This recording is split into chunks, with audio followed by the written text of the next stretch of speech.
Today I'll be taking you through the process of changing the side marker and bulb on the Lexus ES330.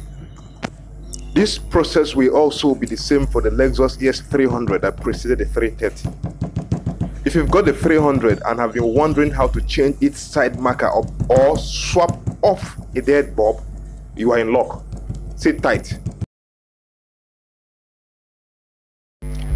There are various reasons why you would want to change the side marker on the Lexus ES300 or 330. A careless driver hit you. The marker, like the vehicle, is old and doesn't look great anymore, or maybe just a dead bulb. In my own case, however, it was for the most unlikely of reasons. Water got in there, and no matter what I did, it always had a way of getting back in, ruining bulbs and causing rust as time progressed. I never figured out how or why, so I took the easy way out. Changed the whole unit since it was cheap and the original one had seen better days. I ordered a replacement unit and with a 10mm wrench set to work.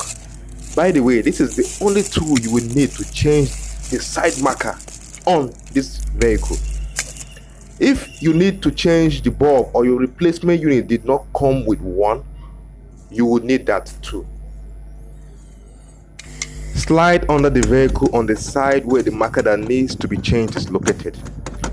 You generally do not need to jack up the vehicle to access the side marker.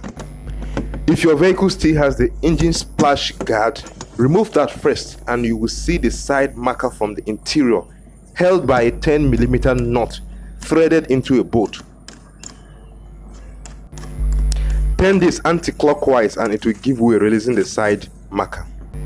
Turn the electrical socket anti-clockwise and the lamp holder will come out, allowing you to change the bulb.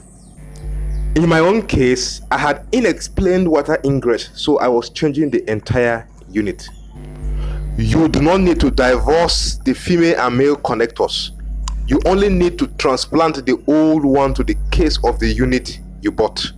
In my own case, however, I needed to dispel the water lodged, hence my actions.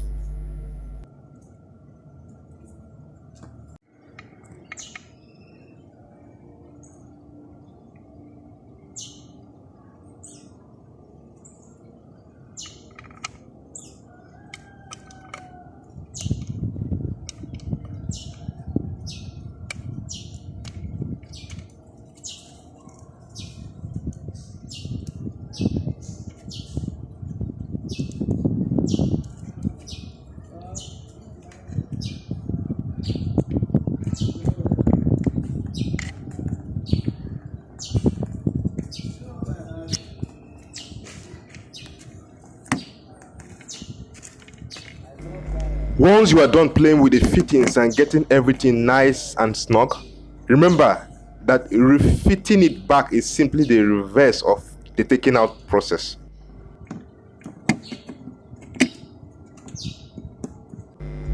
Before going under the vehicle to torque things up, be sure to test the side marker and make certain that everything works as it should. That will be all for today.